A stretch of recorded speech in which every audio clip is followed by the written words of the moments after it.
బాబాయ్ దాదాపుగా అంటే ఈ లడ్డు కల్తీకి సంబంధించి సిట్ నివేదిక వచ్చింది. ఇప్పుడు ఏకసభ్య కమిటీ కూడా ఆల్రెడీ విచారణ చేస్తుంది. ఇంకా జగన్మోహన్ రెడ్డి గారిలో కనీసం ఆ పశ్చాత్తాపం గాని ఏమన్నా ఉందంటారా? లేకపోతే వాళ్ళ లేదు నాయకుల్లో గాని?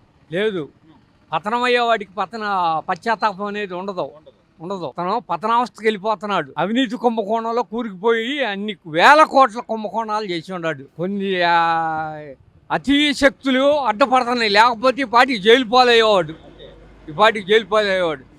తిరుపతి వెంకటేశ్వర స్వామికి వాళ్ళ నాన్న ఆ అపరాధం చేశాడు. వాళ్ళ నాన్న చేసి బట్టి శిక్ష అనుభవించి వెళ్ళిపోయాడు. ఇతను కూడా శిక్ష అనుభవిస్తాడు. తిరుపతి లడ్డు వ్యవహారంలో నేతి కల్తీ వ్యవహారంలో సుబ్బారెడ్డే ఒప్పుకున్నాడు. బొమ్మన కర్ణాటక ఆడు తప్పుడు మాటలు మాట్లాడుతున్నాడు. కనీసం బాబాయ్ అంటే జరిగింది, తప్పు జరిగింది. దానిలో నివేదిక తేల్చారు. అసలు చుక్క పాలు లేకుండా నెయ్యి ఎట్లా చేస్తారు?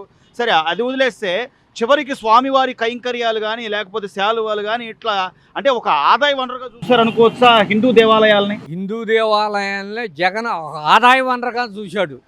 చూసి దాని మీద శాలువాల మీద కమిషన్లో, దుప్పట్ల మీద కమిషన్లో, లడ్డు మీద నేతిలో కమిషన్లో, ఈ బంగారు తాపడాలో ఎన్ని కమిషన్లతోనే అతను బతుకంతా తాగిచ్చాడు. ఈ 5 ఏళ్ళ పరిపాలన అంతా అట్టాగే తాగిచ్చాడు. గత 5 ఏళ్లలో ఎన్నో దేవాలయాల మీద దాడులు కానీ లేదా రథాలు తగలబెట్టడం కానీ ఇవన్నీ కూడా అన్యమత ప్రచారాలతో సహా కలుపుకుంటే అంటే కేవలం ఒక మతాన్ని ప్రోత్సహించడం కోసం ఇదంతా చేశాడు అనుకోవచ్చు గత 5 ఏళ్లలో జగన్ గారు. అతను హిందూ మతానికి పూర్తి వ్యతిరేకి. అతని మతాన్ని ప్రోద్బలం చేయడం కోసం అన్యమత ప్రచారాలను ప్రోత్సహించాడు. అది హిందువులు మాత్రం తొక్కేయాలని, హిందూ దేవాలయాలను నాశనం చేయాలని ప్లాన్లోనే ఉన్నాడు. ఇప్పుడు కూడా గుడికెళ్ళి పూజలు అవి చేస్తున్నాడుగా. మరి దొంగ పూజలు ఏమి లేవు. అవన్నీ దొంగ పూజ, దొంగ నాటకాలు. కొబ్బరికాయ కొడతానికి ఒంగోలేడు అతను. రాయి పైకి బట్టి ఒంగోలు బైక్ పెట్టుకుంటే అతను కొబ్బరికాయ కొట్టే తత్వం అతనిది. ఆ యాగశాలలో కనీసం అందులో వేసే క్రతువులు కూడా చేయలేక పూజారి గారి చేత చేయిస్తున్నాడు ఆయన. అంతే అంతే. వ్యక్తిని హిందువులు ఎలా నమ్ముతారు? మళ్ళీ నమ్మరు. అదేదో వాళ్ళ నాన్న వారసత్వంతో వస్తాడు, చేస్తాడు, ప్రజలకు చేస్తాడని ఓట్లు వేసారు, ఒకసారి చూశారు. ఇక జన్మలో చూడరు అతను.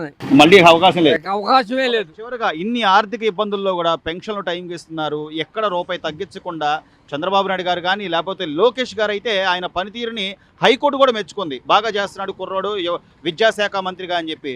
ఎలా చూడాలి బాబాయ్ వాళ్ళ పనితీరు ఎలా ఉందంట? కూటమి ప్రభుత్వం పనితీరు అద్భుతంగా ఉంది. రేపు 1వ తారీఖు అంటే ఇవాళ ఆదివారం వస్తే అడ్డం వచ్చిందంటే ముందు రోజే ఇచ్చేస్తున్నాడు పెన్షన్లు అందరూ బ్రహ్మాండంగా తీసుకుంటున్నారు.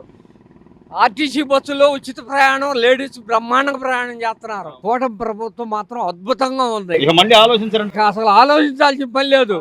లోకేష్ పరిపాలన మాత్రం సూపర్. అసలు ఈ రాష్ట్రంలో ఉన్న ఎమ్మెల్యేలో నెంబర్ 1 ఎమ్మెల్యే లోకేష్. మరి నేను వస్తే అంటున్నాడు రక్తాభిషేకాలు అని చెప్పి పెద్ద పెద్ద గొడవలు చెప్పలేదు.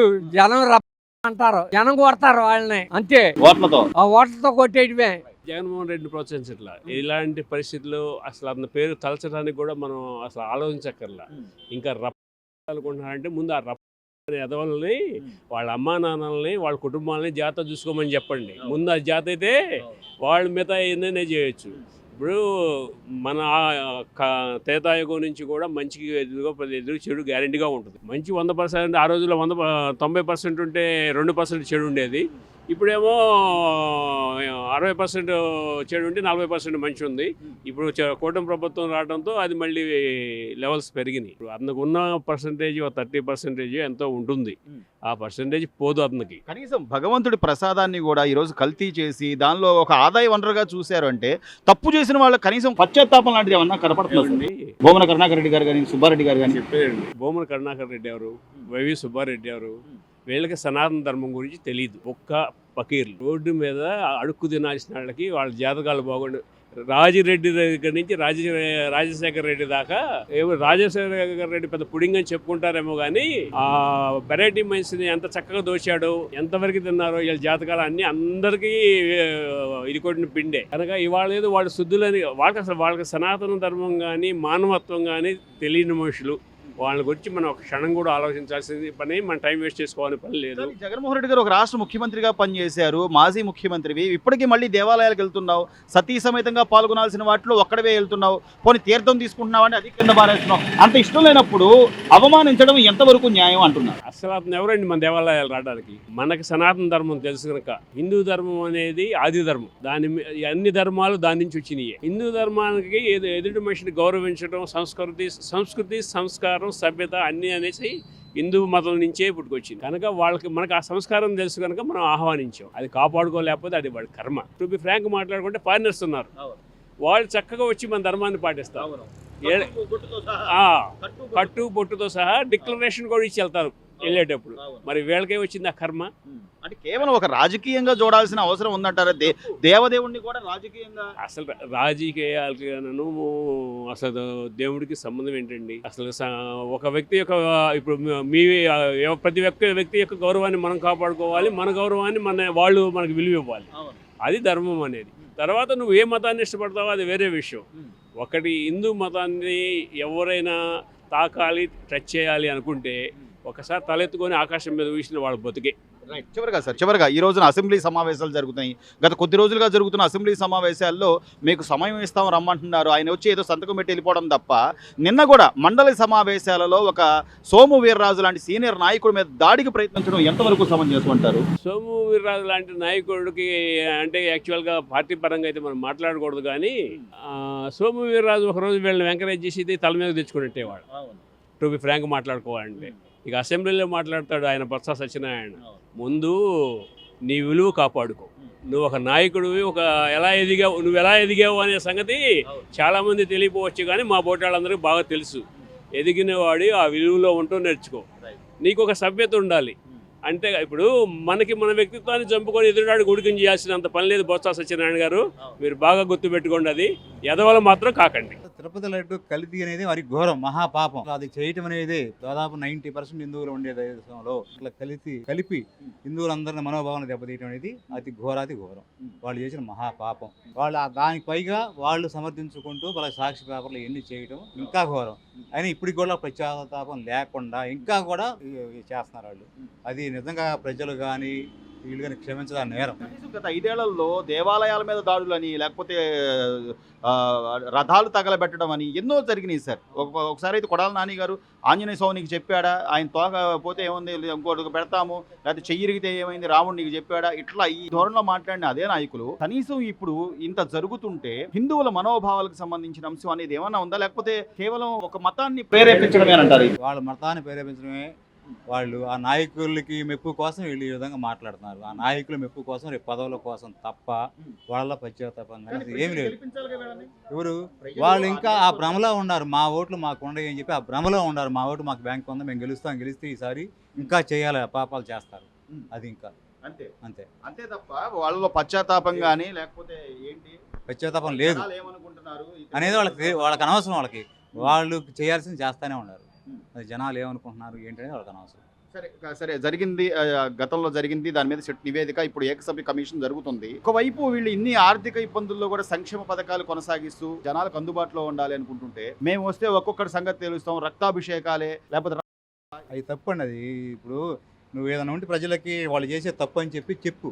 నువ్వు ఏం చేస్తావని చెప్పేసి ఓటింగ్కి వెళ్ళు, గెలిస్తే నువ్వు సంక్షేమం చెయ్యి. అంతేగాని వాళ్ళని చంపుతాం అనేది చాలా ఘోరం, తప్పది. అసలు రాజకీయాల్లో ఇవన్నీ పనికిరావు.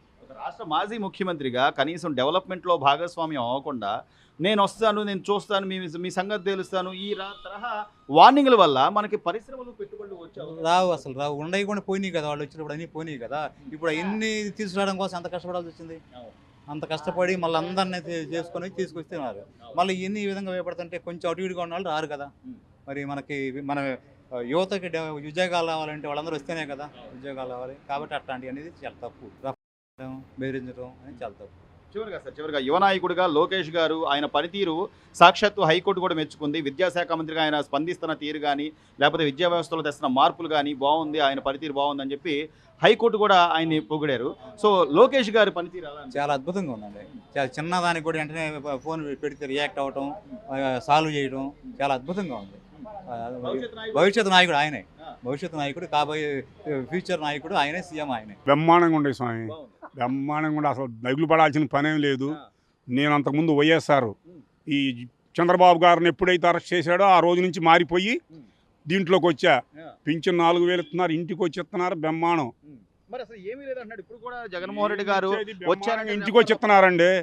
మీ అందరి సంగతి చీ తెలుసా? చీ చీ చీ చీ ఇంటికి వచ్చి పాపం టైం ప్రకారం చెప్తారు, అడగండి. వాళ్ళ ఇంటికాడ మోకాళ్ళ లోతులు ఉండేయండి నీళ్లు ఆ. ఈ రోడ్డు రావాలంటే ఎప్పుడు ఇదివరకు అప్పుడు ఆ. జగన్ ప్రభుత్వంలో ఆ, ఆ, ఇప్పుడు చొక్క ఉండమని రోడ్డు మీద అవును. ఒక్క చొక్క ఉండమని రోడ్డు మీద డ్రైవర్ని సార్ 46 ఏళ్ళ నుంచి ఆ, బ్రహ్మాండంగా ఉండే రోడ్లు కూడా. అవును.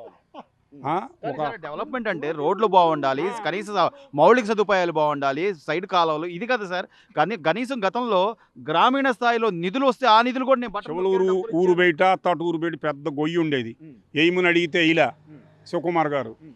అప్పుడు ఒక ఆయన ఆ నారాయణ రెడ్డి గారు తోలిచ్చి ఆ గొయ్యికి మట్టి తోలాడు. రెడ్డి గారు ఇటుగా ఆయన ఆయన తోలాడు. ఉమ్. ఈ తర్వాత బ్రహ్మాండంగా ఉంది. రోడ్లకి ఏముండే సూపర్గా ఉన్నాయి. ప్రభుత్వానికి అంటానికి వీలు లేదు. ఏమీ లేదు. ఎప్పుడో ఏదో అంటారని ఆ. కాదుగా.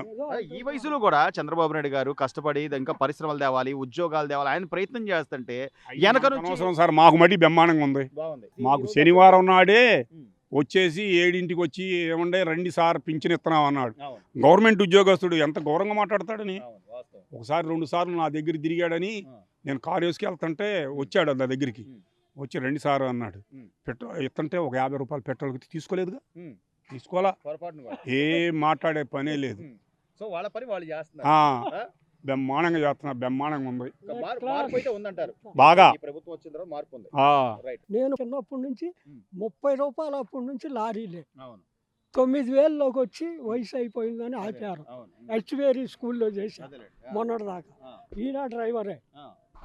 ఏ క్లాస్, మాట్లాడే పని లేదు. టైంకి వస్తుందా బాబాయ్? ఆ, పెన్షన్ టైంకి ఇస్తున్నారా? ఏమైనా తగ్గిస్తున్నారా? 4,000 అంటే మాటలు కాదండి, అవును. కష్టపడి సంపాదిస్తే తెలుసుద్ది. అవును. ఆయన 3,000 ఇస్తానికి 250 పెంచుకుంటూ వచ్చాడు. అవును. ఈయన ఏకదమ్ము 4,000 ఇచ్చాడు. అవును.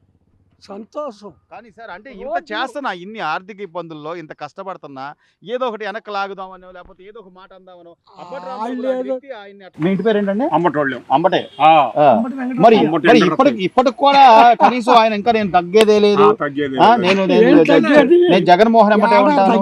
ఒక ఇల్లే ఉంది అమ్మటోని నేను. ఆ, అంబటి రాంబాబు గారు ఈ రోజున అంబటి రాంబాబు గారు కానీ లేకపోతే వాళ్ళ కుమార్తెలు కానీ ఈ రోజు కులాన్ని లాక్కురావడం మాకు అసలు ఆయన ఎవరు కూడా తెలియదు. పేరు ఏంటమే పిలుపులు లేవు మాకు. అది కనీసం అంటే ఇప్పుడు కులం గుర్తొచ్చుతా సార్? అంటే ఏదైనా జరిగితే కులం గుర్తొచ్చుద్ది అంటారా? మేము అసలు గుర్తుపెట్టుకోం ఆయన్ని. మనకేం అంబటి రాంబాబు లాంటి వ్యక్తి ఆయన అట్లా చేయడం మంచిదని అంటారా? మంచిది కాదండి. ఉమ్. మనం ఏం చెబుతాం, ఆయన అట్లా మాట్లాడతాడు ఓరక. నిన్ను వచ్చిన తర్వాత కూడా అట్టబడితే అవును. మాట్లాడుతున్నాడు. ఇప్పటికీ ఆయన పరామర్శిస్తున్నారు. అసలు ఆయన ఏమైందని ఆయన పరామర్శిస్తున్నారు అంటారు? వాళ్ళు చౌదరీస్ ఉన్నారు, ఆ, అది ఇది అని చెప్పి తిడుతున్నాడు. అవును. అందరం అసలు తిడుతున్నాడు. కులాల పేరు ప్రస్తావన చేయడం అవసరం సార్? ఇంత సీనియర్ నాయకుడు పోయి ఆయన నిన్న మొన్న వచ్చిన వ్యక్తి కాదు కదా. ఏమన్నా? ప్రతి వాడు కులం పట్టుకునే ప్రతి రాజకీయ నాయకుడు మాట్లాడుతున్నాడు. అవును కాదు. ఆ కులస్తుడికి ఏం లేదు కదా. వాళ్ళు చెప్తున్నారు మా కులం అని. ఆ కులస్తుడికి ఏం చేయట్లేదు వీళ్ళు. మా కులం పతోడు బయటకు వస్తున్నాడు. ఆ కులానికి ఏం లేదు కదా మాకు. పతోడు కాపు కులం అన్నాడు. ఏ కులంలో పుట్టినా కాపు కులమే అన్నాడు. వాడు డెత్ సర్టిఫికేట్ చూసి నిర్ధారణ తెలుతలా. పతోడు కాపు అని చెప్తున్నాడు. నేనేమన్నానంటే కనీసం గతంలో మన పక్కింటోళ్ళు ఏంటో తెలిసేది కాదు. ఈ రోజున నువ్వు ఆ కులం, నువ్వు ఈ కులం, ఈ ప్రస్తావన మంచిదేనంటారు అసలు? ప్రస్తావన మంచిదే అంటే వాళ్ళ ఉద్దేశం బట్టి వాళ్ళ ఓట్ల కోసం వాళ్ళు అడుకున్నారు. ప్రస్తావన తెలీదా? వీడు ఈ కులంలో పుట్టాడు, ఈ కులంలో పుట్టాడని. ఓసీలకి ఏమైనా ఉపయోగం ఉందా? కాపులకి దేంట్లో ఉపయోగం ఉంది? సో మొత్తం మీద అన్న ఈ రెండేళ్లలో ఎలా ఉంది పరిపాలన? కూటమి ప్రభుత్వం పరిపాలన బాగానే ఉందండి. పరిపాలన బాగానే ఉంది. సంక్షేమ పథకాలు, ప్రభుత్వ పథకాలు అన్ని బాగానే వస్తాయి. పెన్షన్లు కానీ, రోడ్లు కానీ, డెవలప్మెంట్ కానీ. రోడ్లు కూడా బాగానే పోతారు కదా, మెల్లమెల్లగా పోతున్నారు. అంతా పథకాలన్నీ బాగానే ఉంది. మరి అసలు ఏమీ లేదు, మళ్ళీ నేను వస్తాను ఒక్కొక్కటి రప్ప నరుకు ఇదే జగన్మోహన్ రెడ్డి గారు. ఏమండి, ఆ. ఎవడు బాధ కలిగితే వాడు ఉరిక్తతో మాట్లాడుకుంటాడు. దాన్ని మనం అనకూడదు. నరుకుపమ్మను ఏముంది, అడివి కదా, నరుక్కుంటూ పోతారు. తర్వాత దావు చేస్తారు వాళ్ళే. మళ్ళీ ప్రజలు ప్రతిదీ గమనిస్తున్నారు, చూస్తున్నారు. సోషల్ మీడియా వచ్చింది, ఈ రోజున ప్రతిదీ అరచేతిలోనే కనపడుతుందనే ఆలోచన ఎవరికి లేదంటారా? ఎందుకున్నదంటే ఏం మాట్లాడితే ఇప్పుడు ఏది పడితే ఎట్లా పడితే అట్లా మాట్లాడుతున్నారు. ఇప్పుడు నీ మీద ఇక్కడ నేను మాట్లాడుతున్నాను, నామే పొరచిమ్ముతున్నారు పక్కన వచ్చి. ఎవరిని అంటానికి లేదు. పరమాత్ముడు జనాలకు తెలియదా ఎవరంటే చెప్తున్నది? కనీసం నువ్వు అన్నట్టుగా పరమాత్ముడు చూస్తాడనే భయం గానీ ఏదైనా ఉంటే తిరుపతి లడ్డు కల్తీ చేస్తారంటారా? లేదా తిరుమలలో అంత ఒక ఆదాయ వనరు లాగా అదేదో డబ్బులు తిరుపతిలో కల్తీ అంటే అంత ముందు మాత్రం ఆ లడ్డు బాగోలా, ఉమ్. అంత ముందు బాగా కల్తీ చేసింది మనకు తెలీదు. అవును. అంత ముందు లడ్డు మాత్రం బాగోలేదు. ఇప్పుడు ఎలా ఉందన్న? ఇప్పుడు సూపర్ లడ్డు. ఉమ్. తిన్నాను 10 రోజులు ఇంట్లో పెట్టినా కూడా తిన్నాను ఉంది. అవును. లడ్డు మాత్రం సూపర్ గా ఉంది. సార్, దానిలో పశ్చాత్తాపం సార్, ఏదో జరిగింది పశ్చాత్తాపం కానీ లేదా తప్పు జరిగిందని కానీ కానీ లడ్డు మాత్రం అంత ముందు బాగోలేదు. అంటే కలుపుకొని మనకు తెలీదు దాని గురించి మనం అంత ముందు నేను ఆల్రెడీ చెప్పింది. సుప్రీంకోర్టు వేసిన సిట్టే దానిలో చుక్క పాలు లేకుండా నెయ్యి కల్తీ చేశారని చెప్పింది. అది కూడా డబ్బులాగా. అంత ముందు అయితే లడ్డు బాగోలేదు. Right. ఇప్పుడు మాత్రం సూపర్ గా ఉంది లడ్డు. అంటే ఒకళ్ళ పార్టీ అని మన నాది ఏ పార్టీ కాదు, నాది ఆకలి పార్టీ, నాది ఏ పార్టీ కాదు. అది మొత్తం మీద అయితే ఈ రోజు డెవలప్మెంట్ అవన్నీ బాగా కనబడుతుంది. బాగానే కనపడుతున్నాయి. Please subscribe to Leo News for more videos.